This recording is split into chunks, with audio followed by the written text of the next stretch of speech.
Okay, guys, what's going on? So, this is, I think, doc story number 3. All right, so Friday I sent out 2 emails, one to the head faculty, lead faculty, requesting that I can get an approval for a chair change. And my advisor recommended that I also reach out to another potential chair that I could be working with, and because she basically explained, like, once the lead faculty comes on and says like yes or no, you really want to have somebody already lined up. And so I was like, okay, there was this committee member that I had been really working to try, like I was working really hard, try to bring her on as a committee member. And I was kind of, how do I say this? Like, I don't want to say I was deterred from picking this person because that's not the right word. But I definitely, like, in hindsight and looking back, I should have said, no, I really want to work with this person as the committee member instead of going with the other option that my chair had recommended. But at that time, my chair was really just like kind of pushing me to hurry up and get stuff done. And to be fair, I think part of the push was like to try to see if I can graduate this May. But at this point, I'm like, I'm going to graduate in class of 2025. And I had reached out to this person, like I had reached out to them to be the committee member, not once, not twice, but even 3 times. And so, and I actually met with this person on Zoom, and I really felt like we worked well together. And I just think, here's the deal. I think everything happens for a reason, and God already knew what was going to be happening. And so I just got the email from the person that I wanted as my committee member. She just agreed to be my chair if things do not work out with my current chair. And I'm like, I just got that news. So I feel a lot of relief, because now I feel like I'm able to send the email saying I am going to move on with a different chair effective like April 15th when I start my next class, upon approval from like lead faculty. So once I get the lead faculty saying like, hey, this is okay, and even I think I'm going to email her. I think I'm going to email the lead faculty and say, I've already got someone lined up. They've already said yes. But I think they are saying yes because I'm so far along in the process. Like, everything has already been approved. And at this point, I just need another person to lay eyes on what I'm doing. So I feel a lot of relief.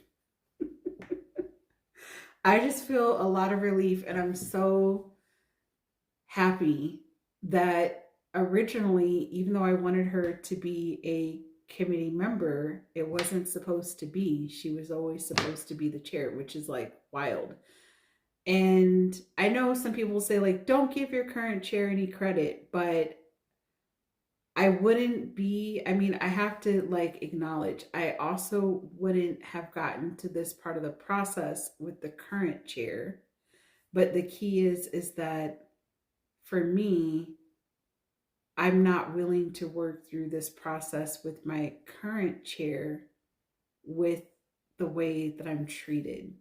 And I know some people are like, oh, just tune it out, just push through. But I'm like, listen, in my 20s and 30s, and even as a kid, okay, fine, pushing through. Or even like in employment situations, you push through, but eventually you leave the job or something. Like, you make some sort of a change because it's like, I'm not doing this anymore.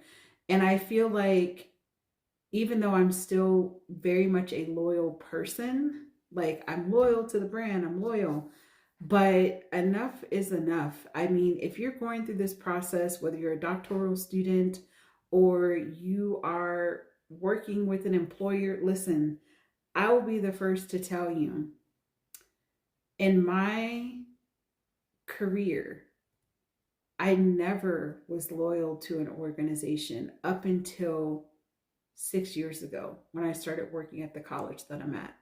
And when people ask me why, it's because my students, my students, the community of which I'm working within, um, is what keeps me there. And so, even though there were things I still endured, I was able to focus on the students. And also, to be fair, once everything happened in 2020 and I became a remote worker and now a hybrid worker, some of the things I knew, the issues that had been going on had more to do with leadership. And when I really looked at like my day-to-day position and my day-to-day grind, I'm like, I don't need to focus on that, you know? So when I just focus on the students and why I was there, not being like Pollyanna and just like, oh, it's not really happening. No, I'm not saying that. And I'm not saying that I wasn't dealing with things with my chair, because I certainly was. But I think my journey in life now is figuring out, when is enough enough? Like, when do you just walk away? Like, that has been the hardest part, is I'm learning to have better boundaries, because the older you get, the wiser you get, the more you realize like, no, I don't need to do that anymore. And there's no need to suffer. If I suffer a little bit, that's one thing, but to have long standing suffrage makes no sense. And part of that is just how I kind of was raised. Like, no, you have to keep going. You should be doing this and you should stay focused, which all of that is true. But in this day and age, you don't really have to tolerate the nonsense. Like, and that's the difference between like myself in my 30s and in my 20s and being a kid. What I'm learning in my 40s is to undo all of this nonsense, because it's not serving anyone. Like, there's no one, like, nothing is going to happen in the grand scheme of things. Like, why am I going to make myself just suffer through? I don't need to. And so I feel like that's been my journey for the last solid 4 years, is implementing the boundaries and knowing when it's okay to let go. And this is not the first situation where I've let go. There's been other situations, like I contracted with someone, and basically situation went down, and I was like, I don't know why they just went from 0 to 100, but this isn't it. Like, I just had to cut it off. Um, Another situation, I find that when people flip out, even though there probably were signs and warnings along the way, like, I'm like, oh, okay, I can deal. But once they have that flip out, I'm like, no, I'm done. I can't do this anymore.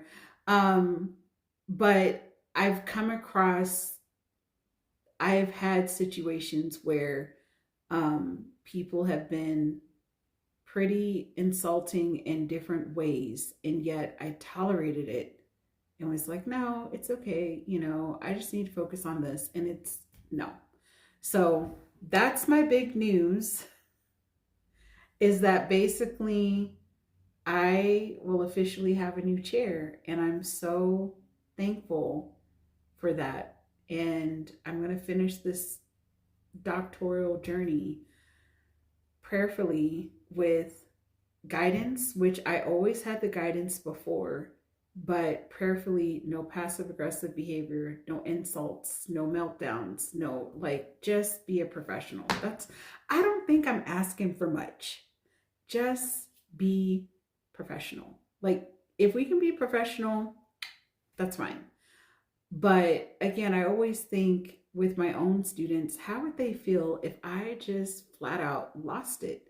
If my students knew like a quarter of the things I've had to endure, and the fact that I was able to show up to class and have some decorum about myself, that's huge.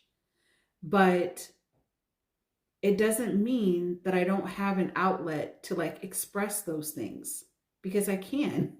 That's why you have friends. That's why you go to therapy. That's why you have hobbies. That's why you have a life outside of work. So you can like vent about these things, I think about when I went to book club yesterday and it was great. And we talked about the book, we're talking about Fourth Wing, all of this stuff. And it was a great experience. And after a while, because book club is 2 hours, the conversation shifts from the book to like us talking about life, and frustrations. And of course, you're going to have people that are like minded and people that are not like minded. But that's the beauty of it. Like you have this like release to talk about things and not feel like, you have to be like angst up about work. You know, one of my book club buddies was like, pardon, talking about just how stressful it is like working in person and like people feeling so stressed about like what's going on in the world. And she's like, it really affects me because everyone is having these meltdowns in their spaces. And she's like, I'm trying to work. I closed my little like cubby door to my cubicle and people are just freaking out. And so just to have like, I guess my point is have a space to have an outlet. And even if it's calling a friend, even if it's coming on here, like whatever it is, like you've got to find a place to let out what's going on. Otherwise, you're going to have a meltdown with the wrong person and it's going to affect you in a negative way if that person is going to bring something forward. And I think what people are shocked at is like, how did you go through this and yet you're so optimistic?